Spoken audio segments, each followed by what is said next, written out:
একই রুটিনে প্রত্যেক দিন একইভাবে একই নিয়মে একই কাজ করতে থাকায় মানুষের জীবনে একদম একটা খাঁচায় বন্দি পাখির মতো হয়ে যায়, যার থেকে সে ছটফট করে। তাই জন্য প্রত্যেকটা মানুষেরই উচিত ঘুরে আসা। হ্যালো এভরিওয়ান, অনেক দিন পরে আবার আমরা উইচিংয়ের মতো লাফিয়ে বেড়াতে যাচ্ছি। Okay next. মনে হয় ভাই আমি ডেলিভারি গার্ল হয়ে গেছি। নিজের বিজনেসের জিনিসপত্র নিয়ে যাচ্ছি, সঙ্গে করে মায়ের বিজনেসের জিনিসও নিয়ে যাচ্ছি। বলেন কি? বড় লোক মানুষরা সব সাজু গুজিয়ে ব্যস্ত। আজ আমি ভিখারি বলে, আজ আমি এইভাবে এসেছি, তোমরা বড় লোক বলে তোমরা এইভাবে সেজে যাবে? আমার মুখে কিছু নেই, আমি গরিব, নেই কিছু, তো কি দেখাবো? এই যে বড় লোক আরেকজন। আমি কিন্তু গরিব, গরিব হয়ে আমাকে সুন্দর লাগে। কি বলে তুমি? আমি কিন্তু গরিব, গরিব হয়ে আমাকে সুন্দর লাগছে। চাশমিস যাচ্ছে, চাশমিস হাই করো, হাই। আর এই যে আমাদের দুঃখী সুখী মডেল মানুষ, আর এটা হচ্ছে আমি। দুঃখের সঙ্গে কি বলবো, আজকে ওরা ম্যাচ করে পরে অন্যদিন আমি আলাদা করি, তো আজকে আমার আর আমাদের চশমিস দিদি ম্যাচ হয়ে গেছে, তো চশমাটাও আবার একই হয়ে গেছে। साला ये दुख का खत्म नहीं होता बे। অনেক দিন ধরেই নিজের জীবনটা কেমন খাঁচায় বন্দি পাখির মতো মনে হচ্ছিল, তাই আজ একটু ভাবলাম উড়তে বেরোই।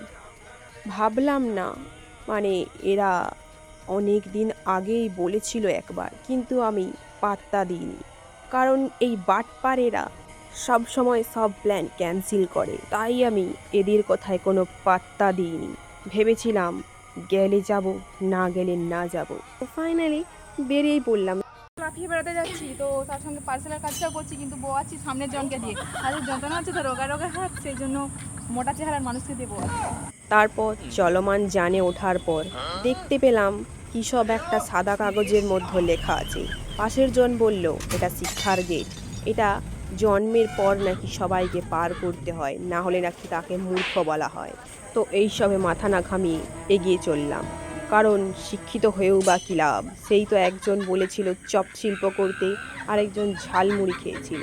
তারপর দেখতে পেলাম এখানে কেউ একটা দাঁড়িয়ে নজর রাখছে। যেহেতু আমি একটু আধটু শিক্ষার গেট পার করেছিলাম, তাই এনাকে দেখে আমি চিনতে পারলাম ইনি হলেন স্বামী বিবেকানন্দ। ইনি এখানে দিবারাত্র দাঁড়িয়ে সবার ওপর নজর রাখেন। এই স্থানটিকে দেখে কেন জানি আমার বারবার মনে হচ্ছে এখানে আমি আগেও অনেকবার এসেছি। জায়গাটি আমার খুবই পরিচিত। পূর্বজন্মের কোনো কথা নয় তো? এখানেই আমার বাসস্থান ছিল না তো?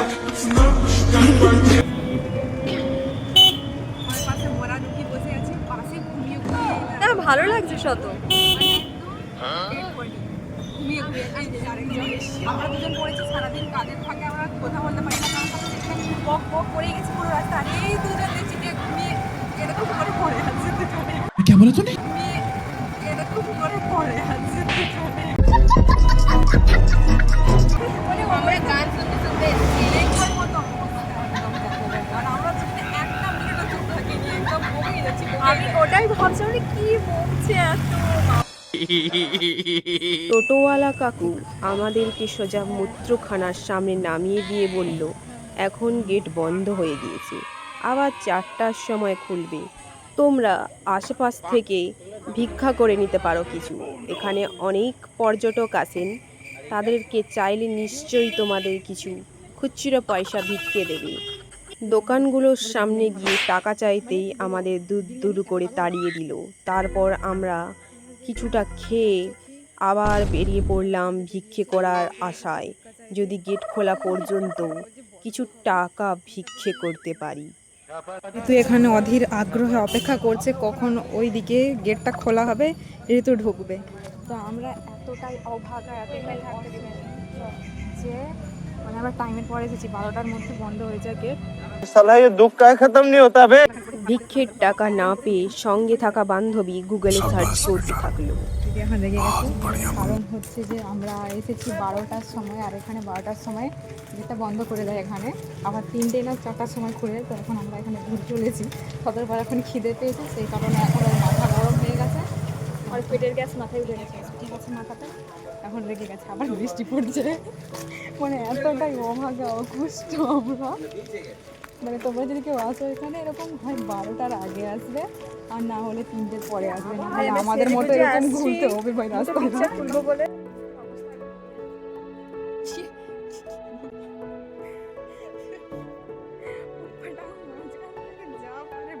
रुको जरा सबर करो।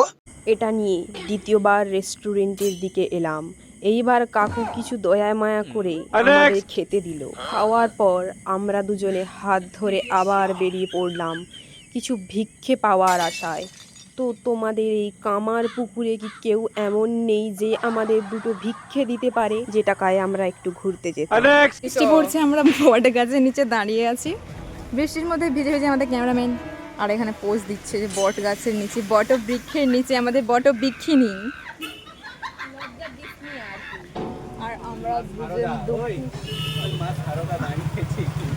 আমরা হচ্ছে দুজন দুঃখী সুখী মানুষ, বৃষ্টিতে ভিজে গেছি, এবার জ্বর খাইলাম পরে থাকবে। খুলে দিতে বলো না ভাই, খুলে 4টার সময় খুলবে, 4টার সময়। গেটে লেখা আছে বড় বড় করে সকাল 6টা থেকে 11:30 পর্যন্ত খোলা থাকে, আর বিকেলে আবার 4টে থেকে 9টা পর্যন্ত খোলা থাকে। এরকম কপাল। A few minutes later. তারপর আমাদের অপেক্ষার অবসান ঘটল, যেটার জন্য আমরা 12টা থেকে 4টে পর্যন্ত অপেক্ষা করেছিলাম। গেট খুলে দেওয়া হলো আমাদের জন্য, বলল যাও, তোমাদের প্রতীক্ষার ফল তোমরা পেয়েছো। তো আশপাশটা ঘুরে দেখলাম এখানে রামকৃষ্ণ তার নিজের হাতে একটি আম গাছ লাগিয়ে গিয়েছিলেন, যেটা আজও আছে, এবং সেই বাড়ি যার মধ্যে তিনি থাকতেন এবং যেখানে তার জন্ম হয়েছিল সেই সমস্ত স্থানটিকেই এখানে সুন্দরভাবে গুছিয়ে রাখা আছে। এছাড়াও এখানে আরও অনেক কিছু রয়েছে, যেটা দেখার জন্য তোমাদেরকে এখানে নির্দিষ্ট টাইমের মধ্যে আসতে হবে, না হলেই আমাদের মতো অপেক্ষা করতে হবে। তো এখনও তোমরা যাওনি, কিসের জন্য অপেক্ষা করছো? ভাবছো তোমাদেরকে দেখাবো বাকি কিছু? না, আমরা টাকা খরচা করে এসেছি ভাই, তোমাদের দেখতে হলে তোমাদেরও আমাদের মতো উঠতে উঠতে ঘুরতে ঘুরতে টাকা খরচা করে আসতে হবে।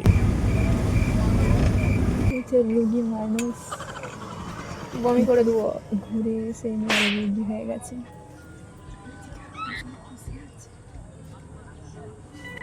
এত মোটা এত ভারী বাসটা একপাশে হেলে গেছে এর জন্য, মানে আমি এদিকে আসতে হেলে গেছে, এটা হেলে দাঁড়িয়ে আছে বাসটা, হেলে সোজা জলে পড়বে। 1 hour later. অবশেষে সঙ্গে থাকা মোটা মানুষদের ভারে যে বাসটা আটকা পড়েছিল তা ছাড়া পেয়ে আমরা ঘাটালে পৌঁছে এলাম।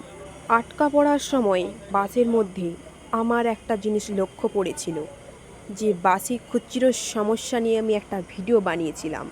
লক্ষ্য পড়লো ওখানের বাসে অনলাইন পেমেন্টের ব্যবস্থা আছে, কিন্তু আমাদের এখানে ঘাটালে কোনো বাসে তা নেই। এটা কেন? ভাববার বিষয়। ওখানে থাকতে পারলে আমাদের ঘাটালেও থাকতে হবে। এই বিষয়ে পরে একদিন আলোচনা হবে। আজ তবে যাই, টাটা।